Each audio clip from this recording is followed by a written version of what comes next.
Developer অপশনটি চালু করার জন্য আপনাকে ফার্স্টে চলে যেতে হবে হচ্ছে সেটিং অপশনে।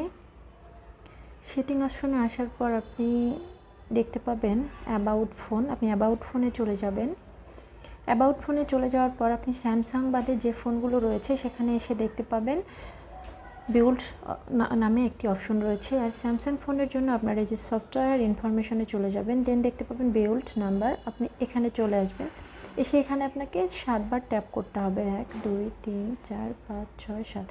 দেখুন 7 বার ট্যাপ করার পর কিন্তু আমার ডেভেলপার অপশনটি চালু হয়ে গেছে। ওকে, দেখুন ইনেবল হয়ে গেছে। এখন আমি এখান থেকে ব্যাক করব। ব্যাক করার পর আমি চলে যাব আবারও সেটিং অপশনে। সেটিং অপশনে আসার পর দেখতে পাচ্ছেন ডেভেলপার অপশন নামে যে অপশনটি সেটি চালু হয়ে গেছে। ওকে, এখন আপনি এই ডেভেলপার অপশনে ক্লিক করবেন। ক্লিক করার পর ডেভেলপার অপশনটিতে এমন কিছু ফিচার্স রয়েছে যেগুলো আপনারা দেখলে অবাক হয়ে যাবেন। আমি দেখুন আপনাকে ফার্স্ট একটা জিনিস দেখাচ্ছি, সেটা হচ্ছে আপনারা যারা এই অ্যান্ড্রয়েড ফোনে ডেভেলপার অপশনটি চালু করেননি এখন পর্যন্ত, চালু করে নেবেন। এটাতে আসলে এমন কিছু সিস্টেম রয়েছে যেগুলো আমরা না জানলে, আমাদের ফোনের নেটের স্পিড যাদের খুব কম তারা এই ডেভেলপার অপশনে গিয়ে ইনেবল ওয়াইফাই ভার্বস লগইন, ওকে, এটিকে যদি আপনারা এভাবে ইনেবল করে দেন তাহলে দেখা যাবে যে আপনার ওয়াইফাই লেভেলটা অনেক বেশি স্পিড চলে আসবে। আপনার ওয়াইফাইটা অনেক বেশি স্ট্রং হবে, মানে আপনি ওয়াইফাইটা খুব বেশি স্পিডলি চালাতে পারবেন। চাইলে আপনি এটাকে এভাবে অফ করেও দিতে পারেন।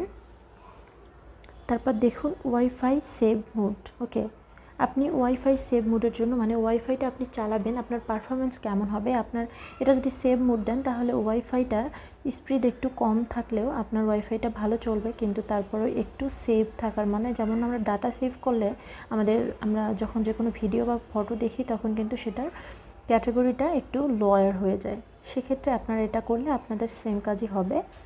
ওকে, এখন আমি আর একটা জিনিস দেখিয়ে দিচ্ছি। দেখুন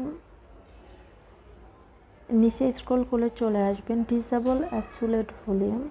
এটার কোনো কাজ আমি দেখাচ্ছি না, আমি একটা জিনিস দেখাবো। আপনারা নিচে স্ক্রল করে চলে আসতে দেখতে পাবেন শো ট্যাবস। ওকে, আপনারা যখন এটাতে ক্লিক করবেন, ক্লিক করার পর আমি এখান থেকে ব্যাক করছি।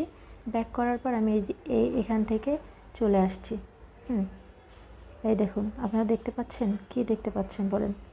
এভাবে আমি কি দেখাচ্ছি আপনাদের, এই দেখুন আমি যখন এভাবে আমার ফোনের ডিসপ্লেটা আমার ফিঙ্গারটা শো আপ করছি তখন কিন্তু এভাবে একটা গোল আইকন ঘুরে বেড়াচ্ছে। মানে আপনারা যারা ভিডিও ক্রিয়েট করেন তাদের ক্ষেত্রে কিন্তু এই জিনিসটি খুব বেশি ইম্পর্টেন্ট। এখন আমি যখন স্ক্রল করছি এই যে এইভাবে এই ট্যাবটি কিন্তু আমার সাথে যাচ্ছে।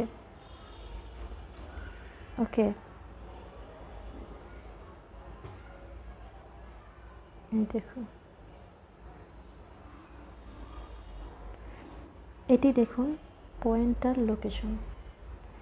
এটা যখন আমি ক্লিক করে দিলাম, এই দেখুন উপরে দেখতে পাচ্ছেন কিছু নাম্বার প্রেস করছে, এটা কিন্তু ফোনের। এটাকে আপনারা আমি অফ করে দিলাম।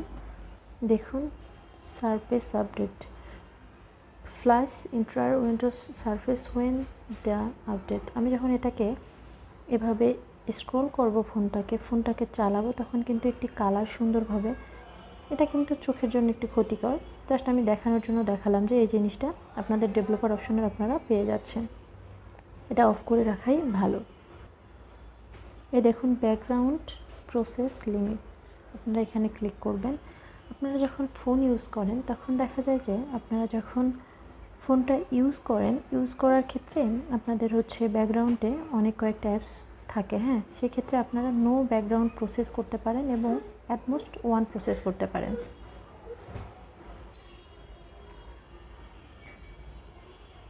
নো ব্যাকগ্রাউন্ড প্রসেস অথবা অ্যাটমোস্ট 1 প্রসেস করে রাখতে পারেন, এটা আপনার কাজে লাগবে।